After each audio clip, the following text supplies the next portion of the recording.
Ilha de Colares, Pará. Outubro de 1977, 23h40. O calor úmido da Amazônia não dá trégua, mesmo à noite. O ar pesa como um cobertor molhado. Claudomira Rodrigues da Paixão, 35 anos, mãe de 4 filhos, balança lentamente em sua rede na varanda de madeira da casa. O piso de tábuas range sob o peso do balanço. Ela tenta dormir, mas o cansaço do dia, lavar roupa no rio, preparar farinha, cuidar das crianças, se mistura a uma inquietação que não consegue nomear. O cheiro do rio, do mato molhado e do peixe salgado enche seus pulmões. Lá fora, o silêncio da ilha é quebrado apenas pelo coro dos grilos e pelo coachar distante de um sapo cururu.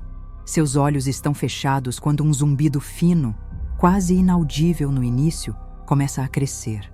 Não é inseto, não é motor de barco. É um som metálico, agudo, que parece vibrar dentro dos seus ossos. Claudomira abre os olhos.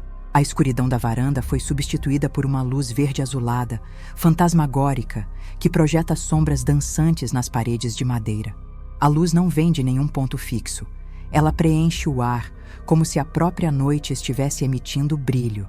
Ela tenta se sentar, mas seus músculos não respondem. Um peso imenso a prende à rede. Seu coração dispara, batendo contra o peito com uma força que a assusta. Com um esforço sobre-humano, ela vira a cabeça para a janela. Lá fora, pairando silenciosamente acima das copas das palmeiras, a menos de 50 metros da casa, está um objeto. Não é avião, não é helicóptero. Tem a forma de 2 pratos de sopa colados pela borda, metálico, com uma fileira de luzes coloridas pulsando em sua circunferência. No centro, uma cúpula escura. Do fundo desse objeto, um feixe de luz intenso, mais fino que um dedo e de um branco tão puro que dói os olhos, desce em linha reta. Ele atravessa o telhado como se não existisse e atinge Claudomira no seio esquerdo. A sensação é instantânea, uma queimadura gelada, como se alguém tivesse colocado uma agulha de gelo seco em sua pele e a estivesse girando. Ela tenta gritar, mas o ar não sai de seus pulmões. Sua boca abre em um gemido silencioso. O cheiro no ar muda. Agora é ozônio, o mesmo cheiro de um raio prestes a cair. Seu campo de visão estreita. Ela vê, através da janela, o objeto permanecer imóvel. Vê as luzes piscarem em sequência. Vê, dentro da cúpula escura, sombras se movendo, formas alongadas, não humanas. O processo dura 5 minutos. Para Claudomira, dura uma eternidade. Então, o feixe de luz se retrai, rápido como o rabo de um lagarto. O objeto sobe verticalmente, sem som, sem vento, e some na escuridão do céu em menos de 1 segundo. O peso some. Claudomira cai da rede no chão de madeira com um baque surdo. Suas pernas tremem incontrolavelmente. Ela toca o peito. A pele está fria e úmida. No local exato onde a luz a atingiu, há 2 pequenas marcas puntiformes, como picadas de agulha, cercadas por uma área de pele queimada, roxa e inchada. Uma fraqueza profunda, como se todo o sangue tivesse sido drenado de seu corpo, a invade. Seus filhos, acordados pelo barulho, correm para a varanda. O mais velho, de 8 anos, a ajuda a se levantar. "Mãe, o que foi? Você caiu?" A voz dele está cheia de pânico. Claudomira olha para as mãos trêmulas. Olha para a marca no peito. Olha para o céu vazio pela janela. Ela não consegue responder. As palavras morrem em sua garganta. Ela sabe, com uma certeza visceral, que algo foi tirado dela. Algo vital. Algo que a deixou vazia por dentro. E ela não sabe, mas naquela noite, em uma ilha esquecida do Pará, ela acabara de se tornar a primeira peça documentada de um quebra-cabeça que forçaria a Força Aérea Brasileira a montar a operação mais secreta e bizarra de sua história. Se você acordasse no meio da noite com uma luz desconhecida dentro do seu quarto, deixando uma marca física em seu corpo e um vazio em sua alma, em quem você acreditaria mais? No seu próprio corpo ou no mundo que diz que isso é impossível? Antes de mergulharmos nos arquivos empoeirados e nas fitas censuradas, é crucial estabelecer o terreno. O Instituto dos Mistérios não é um canal de entretenimento fantástico. Somos investigadores históricos. Nosso trabalho é escavar a verdade onde ela foi enterrada, seja em pastas marcadas secreto, em microfilmes de jornais esquecidos ou nos depoimentos trêmulos de quem viveu para contar. Não estamos aqui para promover teorias, culpar governos ou criar mitos. Estamos aqui para apresentar fatos, documentos oficiais, relatórios militares com carimbo e assinatura, laudos médicos com carimbo e assinatura, fotografias com data e local no verso. O que você vai testemunhar ao longo desta narrativa não é roteiro de cinema. É a crônica de um surto coletivo de medo que varreu o norte do Brasil. Um medo tão palpável que obrigou a máquina militar a se mover. E antes de continuar, eu preciso que você faça uma coisa. Se você gosta de mistérios históricos reais, com pesquisa, acervo, recortes, registros e contexto, se inscreva agora no canal e ativa o sino, porque toda semana eu abro arquivos e reconstruo histórias que ficaram mal contadas, esquecidas, distorcidas. E se você valoriza a investigação séria, deixa seu like, isso ajuda o vídeo a chegar em mais gente que também gosta desse tipo de conteúdo. Essa é a história da Operação Prato. Um nome simples, quase burocrático, para uma missão que beirou o surreal.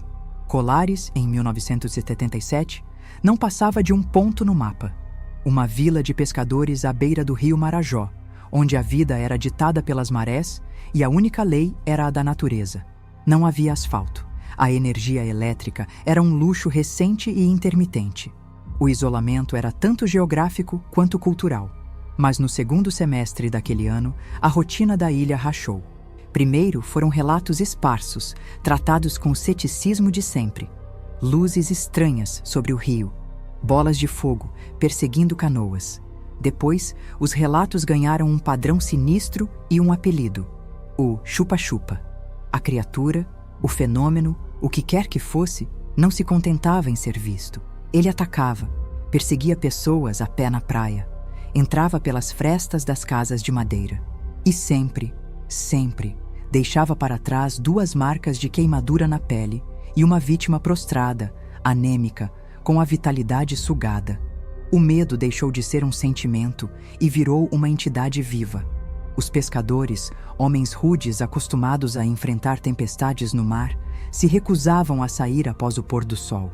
As famílias trancavam portas e janelas, empilhavam móveis contra a entrada e passavam a noite em claro, armadas com espingardas velhas, atirando para o céu a menor sombra. O comércio parou. A escola esvaziou. A ilha estava sob cerco de um inimigo invisível, intangível e implacável. O prefeito local, diante do colapso iminente, não teve escolha. Ele pegou o papel oficial, sua melhor caneta tinteiro, e redigiu um ofício desesperado. O destinatário, o 1º Comando Aéreo Regional, em Belém. A mensagem, livre de burocracia, era um grito: precisamos de ajuda, nossa população está sendo aterrorizada. Não sabemos contra o que estamos lutando. O exército brasileiro, acostumado a lidar com ameaças terrestres e políticas, agora se via diante de um dilema metafísico. Mas havia um elemento que transformou o boato em caso: a ciência. A doutora Velaide Cecim Carvalho, médica sanitarista que atendia na região, começou a receber um fluxo constante de pacientes com sintomas idênticos e inexplicáveis. Queimaduras circulares de 1º grau, anemia aguda e súbita sem perda visível de sangue, fraqueza muscular extrema, perda de memória recente. Ela assinou dezenas de laudos. Ela testemunhou o terror nos olhos de homens, mulheres e crianças. Seu testemunho profissional foi o catalisador. A ordem, vinda dos escalões mais altos em Brasília, foi clara: investigar, documentar e, acima de tudo, identificar. O que a equipe militar encontrou naquelas matas alagadas e praias desertas desafia até hoje a explicação racional. Por que o capitão que liderou a missão, um homem de ferro, tirou a própria vida pouco depois de finalmente quebrar o silêncio? Por que, décadas depois, os arquivos liberados são apenas fragmentos, sombras do que realmente foi registrado? E o mais importante, se o fenômeno era real e hostil, Por que a operação foi tão abruptamente encerrada e seu conteúdo trancado a 7 chaves? A resposta pode estar não nas luzes do céu, mas nas sombras dos corredores do poder. Belém, Pará. Final de outubro de 1977. O capitão Uirangê Holanda Lima, 32 anos, paraquedista qualificado, mergulhador de combate e veterano de cursos de inteligência, recebe a convocação em sua mesa. O documento é seco, direto. Designação para comando de uma operação de observação e análise de fenômenos aéreos anômalos na região de Colares. Holanda lê o texto 2 vezes. Um sorriso de ceticismo corta seu rosto. Ele é um produto da Academia Militar. Acredita em lógica, estratégia, balística. Fenômenos aéreos anômalos soa como eufemismo para a histeria coletiva de gente simples e supersticiosa. Para ele, é uma missão de babysitting, despromoção disfarçada. Ele reúne sua equipe. Um sargento fotógrafo, 2 agentes do Serviço Nacional de Informações, o SNI, os olhos e ouvidos do regime militar, e um técnico em eletrônica. O equipamento é o melhor disponível na época. Câmeras Asahi Pentax, com lentes teleobjetivas, filmes Kodak de alta sensibilidade, binóculos de visão noturna soviéticos, capturados e adaptados, gravadores de fita de rolo e uma estação meteorológica portátil. Eles embarcam em uma lancha da Marinha e cruzam as águas barrentas do Marajó. A chegada a Colares é um choque. Holanda esperava medo. Não esperava o silêncio fúnebre de uma cidade fantasma às 3 da tarde. As ruas de terra estão vazias, as portas das casas fechadas. Cortinas de saco de farinha cobrem as janelas. O cheiro no ar é uma mistura de pólvora queimada, medo e peixe podre. Eles são recebidos pelo líder comunitário, um homem de meia idade com olheiras profundas. Capitão, bem-vindo ao inferno, ele diz sem sorrir. Aqui, o diabo vem à noite, e ele tem luz própria. Holanda monta seu quartel-general em uma casa abandonada à beira do rio, com varanda ampla para observação. Na primeira noite, nada. Na segunda, nada. Holanda começa a achar a missão um desperdício de recursos.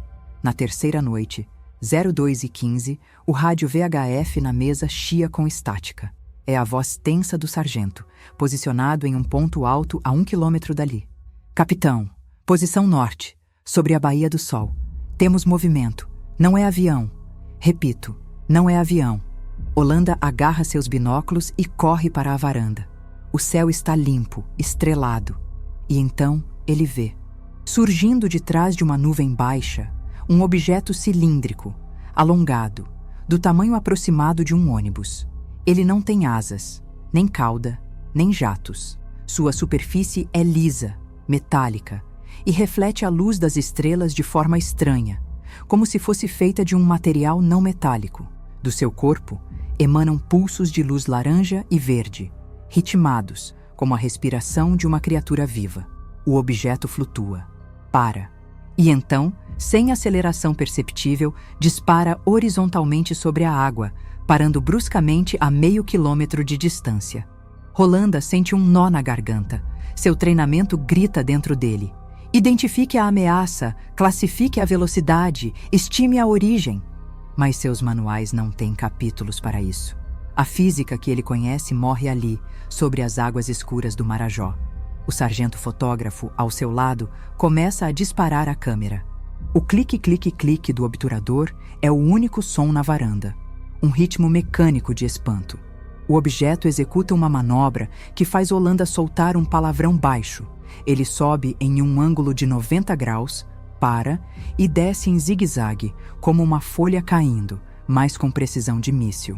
Depois, aponta sua extremidade para a mata fechada na margem oposta e emite um feixe de luz branco-azulado, fino e intenso, que varre a vegetação lentamente, como um farol de busca. É uma cena de pura ciência-ficção, mas está acontecendo a 500 metros dele, registrada em filme de 35mm. Holanda anota no seu caderno de campo, suas mãos tremendo levemente. Objeto 01, 02 e AR-20. Formato cilíndrico. Comprimento estimado 15 mm. Velocidade incalculável. Aceleração instantânea. Manobras antifísicas, emite feixe de luz direcional. Silêncio total. Ele sublinha a última palavra 3 vezes. Na manhã seguinte, desenvolvendo os filmes em uma câmara escura improvisada, as fotos confirmam tudo. A imagem é granulada, mas nítida o suficiente. Lá está o cilindro, pairando, seu feixe de luz cortando a escuridão. Rolanda olha para a foto, depois para o céu vazio pela janela. O ceticismo se desfez como fumaça. No seu lugar, nasceu uma inquietação profunda e uma pergunta que ecoaria em sua mente pelos próximos 20 anos. Se não é nosso, e não é deles, os soviéticos ou americanos, então de quem é? E o que diabos eles querem aqui, nesta ilha esquecida de Deus? Se você passasse a vida inteira acreditando em um mundo ordenado por regras e de repente visse essas regras serem quebradas diante dos seus olhos, o que abalaria mais? Sua percepção da realidade ou sua sanidade? A Operação Prato deixa de ser uma observação passiva e se torna uma caçada. Rolanda expande sua equipe. Chegam mais homens, mais câmeras, equipamentos de gravação de som de ultra frequência. Eles montam uma rede de postos de observação ao redor da ilha. Os relatórios, que no início cabiam em uma pasta, começam a formar uma pilha de centímetros de altura. São mais de 2.000 páginas de descrições meticulosas, croquis, mapas com marcadores coloridos. O fenômeno é variado. Além do cilindro, há esferas luminosas do tamanho de bolas de futebol, discos achatados e até formas triangulares que emitem um zumbido grave. Mas o padrão de comportamento é consistente. Surgem da água ou das nuvens baixas, realizam manobras impossíveis, emitem feixes de luz e desaparecem com velocidade estonteante. Rolanda decide ir além dos equipamentos. Ele precisa entender o efeito humano. Ele e seu sargento visitam a casa de Luiz Pereira Rodrigues, um pescador de 50 anos, corpo marcado pelo sol e pelo trabalho. A casa cheira a remédio caseiro e lenha molhada. Luiz está deitado em uma rede no canto, o rosto pálido, os olhos fundos. Ele mal consegue levantar a cabeça para cumprimentar o capitão. Doutor já veio, ele sussurra, referindo-se à doutora Welaide. Disse que tô sem sangue. Mas não sangrei, capitão. Não cortei. Rolanda se abaixa. Mostre-me onde a luz tocou você, seu Luiz. Com dedos trêmulos, o pescador abre a camisa velha. No lado direito do pescoço, logo acima da clavícula, estão 2 marcas perfeitas, circulares, com o diâmetro de uma moeda de 10 centavos. A pele ao redor está queimada, com uma coloração roxa escura e levemente deprimida, como se tivesse sido sugada para dentro. Rolanda toca a borda da marca com a luva. A pele está fria. Doeu? Não doeu na hora. Foi um choque frio. Depois queimou por dias. Mas o pior... Luiz faz uma pausa, engolindo seco. O pior foi a sensação. Parecia que estavam me lendo, capitão. Como se tivessem uma mangueira ligada na minha alma e tivessem puxando tudo o que tinha dentro. Me deixou assim, vazio. O depoimento ecoa na cabeça de Holanda. Me lendo. Ele anota a frase e a circula. A operação agora tem um componente novo, assustador. Uma possível interação inteligente e invasiva. Não é mais apenas um fenômeno aéreo. É um fenômeno que parece interagir, escolher e extrair algo das pessoas. As noites de vigília se tornam mais tensas. Rolanda, pessoalmente, lidera uma investida na mata fechada após o avistamento de uma esfera que desceu entre as árvores. A equipe avança com lanternas, facões e armas curtas. O ar está carregado, o silêncio da floresta é opressivo. Eles encontram o local. Um círculo de vegetação queimada com cerca de 3 metros de diâmetro. No centro, a terra está carbonizada e compactada, como se um peso enorme tivesse repousado ali. Não há pegadas, não há marcas de pneu, apenas aquele círculo perfeito de destruição e um cheiro forte de enxofre e metal quente. Rolanda ordena que coletem amostras do solo. Ele se ajoelha e toca a terra queimada. Está morna. A prova física está ali, sob seus dedos. O fenômeno deixa rastros. É durante uma dessas vigílias solitárias, em um ponto avançado na praia do Maiandeua, que Holanda tem seu encontro mais perturbador. É quase 3 da manhã. O mar está calmo. Ele está sozinho, com uma câmera e um gravador. De repente, o ar fica parado. O som das ondas desaparece. Uma pressão estranha toma conta dos seus ouvidos. Ele olha para cima. Um objeto discoidal, prateado, com uma cúpula central, paira silenciosamente a não mais de 30 metros de altura, diretamente acima dele. Não veio de lugar nenhum, simplesmente apareceu. Rolanda congela. Ele sente um calor intenso no rosto, como se estivesse sob um sol de meio-dia. O ar cheira a ozônio puro, eletricidade estática. Seus cabelos de braço e nuca se eriçam. Ele consegue ver detalhes. A superfície é lisa, sem emendas, refletindo a luz fraca das estrelas de forma distorcida. Na cúpula, há uma fileira de aberturas escuras, como vigias. E dentro de uma dessas vigias, ele vê movimento. Uma sombra. Uma forma alongada, de cabeça grande, que parece se inclinar para olhá-lo. Não há olhos. Não há feições discerníveis. Apenas uma silhueta contra a luz interna fraca do objeto. A visão dura talvez 10 segundos. 10 segundos de contato visual com o incompreensível. Então, o objeto emite um som baixo, um vrum-vrum, abafado e rítmico. Sobe verticalmente sem perturbar uma folha de palmeira próxima e some na escuridão, deixando para trás apenas o cheiro e o silêncio repentino que retorna com força. Rolanda fica ali parado por longos minutos, a câmera esquecida em suas mãos. O militar cético havia morrido naquela praia. No seu lugar, havia um homem que vira algo que redefinia tudo. Ele não era mais um investigador externo. Ele era agora uma testemunha e uma vítima em potencial. O relatório que ele escreveria naquela noite seria o mais difícil de sua carreira. Como descrever o indescritível?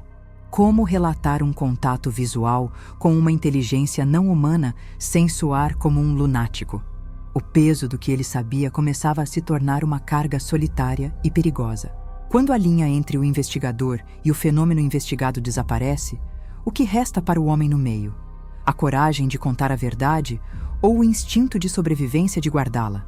Os relatórios de Rolanda começam a viajar para Belém e de lá para Brasília. O tom deles muda. Da descrição técnica inicial, passam a conter um grau de alarme contido. Ele descreve as manobras que desafiam as leis da física conhecida. Ele detalha os efeitos fisiológicos nas vítimas. Ele menciona com cautela a possibilidade de interação inteligente e observação por parte dos fenômenos. Em um dos relatórios, ele chega a sugerir, baseado nos padrões de avistamento e nos relatos de objetos emergindo da água, a hipótese de uma base subaquática na plataforma continental próxima à ilha. Em Brasília, esses papéis caem como bombas em mesas de generais e agentes do SNI. O assunto era tratado até então como um problema de ordem pública local, acalmar os caipiras supersticiosos. Agora, um capitão respeitado, com fotos e laudos, estava dizendo que o problema era real, tangível e potencialmente de origem não terrestre. Em uma reunião fechada, a ordem é dada: contenção de informação. Todos os relatórios de Rolanda passam a ser classificados como secreto. As cópias são restritas a uma lista mínima de pessoas. O comando em Belém recebe instruções ambíguas. Continue a investigação, mas não deixe que ela saia do controle ou crie alarde midiático. Rolanda sente o cerco se fechar. Pedidos de equipamentos mais sofisticados são negados ou atrasados indefinidamente.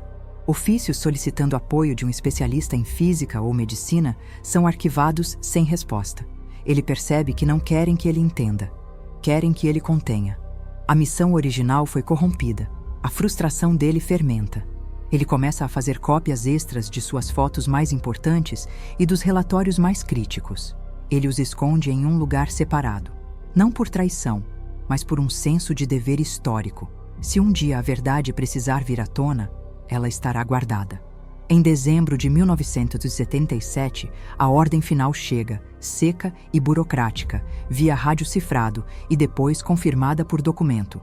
Operação Prato considerada encerrada a partir desta data.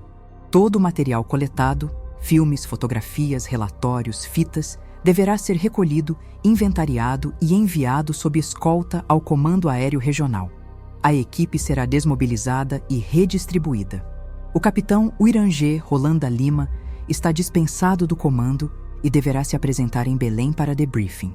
Rolanda lê a ordem sentado à sua mesa na casa da varanda. Lá fora, o sol se põe sobre o rio. Ele olha para as pilhas de pastas, para as caixas de rolos de filme, para os cadernos de campo preenchidos com sua letra firme. Tudo aquilo, todo o terror, a dedicação, as descobertas chocantes, seria engolido pela máquina burocrática e trancado em um cofre. Ele protesta por rádio, argumenta que estão no limiar de uma descoberta monumental. A resposta é uma repetição da ordem: recolher o material, encerrar as atividades. A desmobilização é rápida e fria. Os agentes do SNI supervisionam pessoalmente o empacotamento de cada item. As fitas são lacradas. Os negativos são contados um a um. Rolanda é obrigado a assinar um termo de confidencialidade, sob pena de corte marcial. Ele entrega suas cópias oficiais, mas as cópias extras permanecem escondidas. Na manhã da partida, alguns moradores ousados se aproximam no cais. Um velho pescador segura sua mão. "E agora, capitão? Eles vão embora com você?" Rolanda olha para o céu, depois para o homem. "Não sei", ele responde, e é a verdade mais pura que ele pode dar. O inimigo invisível permanecia. Apenas os observadores oficiais estavam sendo retirados. Os 20 anos seguintes são um purgatório para Uiranger Holanda. Transferido para funções burocráticas, ele carrega o segredo como uma doença. Ele vê colegas da operação adoecerem com sintomas estranhos.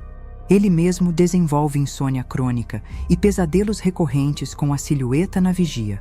O silêncio oficial sobre Colares é absoluto. O caso é varrido para debaixo do tapete da história.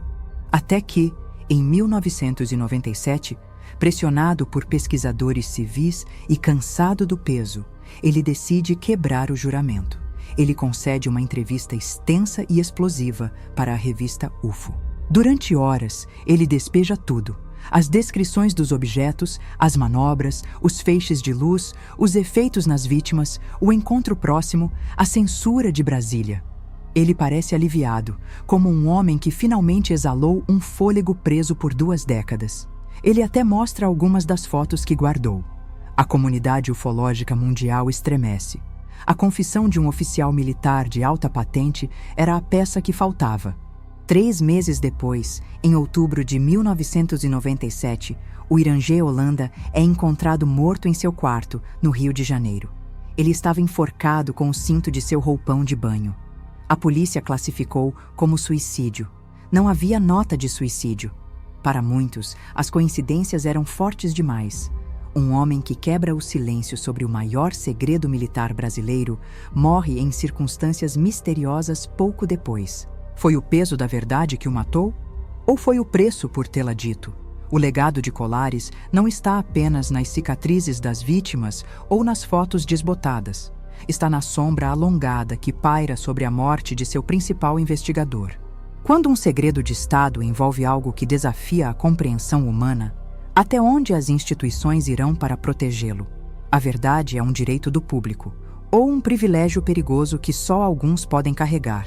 E menos ainda podem revelar? Se você chegou até aqui, você não é um espectador passivo. Você é um investigador junto conosco. Você testemunhou, através dos documentos e depoimentos, como a linha entre a realidade e o inexplicável pode se tornar perigosamente tênue. A Operação Prato não foi um conto de fadas para assustar crianças. Foi um capítulo real, documentado e deliberadamente esquecido da nossa história. E perguntas permanecem. Onde está o resto do material? O que mais Holanda viu e não pôde contar? O fenômeno simplesmente cessou ou apenas se retirou da vista de observadores oficiais? A busca por essas respostas é o que move o Instituto dos Mistérios. E ela não para aqui. Se você acredita que arquivos devem ser abertos e histórias devem ser contadas, seu clique faz diferença. Inscreva-se no canal e ative o sininho das notificações. Cada novo inscrito é um voto por mais investigação, por mais escavação na memória nacional. Deixe seu like neste vídeo. Esse gesto simples alimenta o algoritmo e faz com que esta história chegue a mais pessoas que, como você, recusam-se a aceitar a versão simplificada dos fatos. E agora, eu preciso que você olhe para o céu noturno com outros olhos, porque o próximo caso que vamos abrir nos arquivos é ainda mais antigo e muito mais próximo do centro do poder. O ano é 1954. O local, os céus sobre o Rio de Janeiro, então capital federal.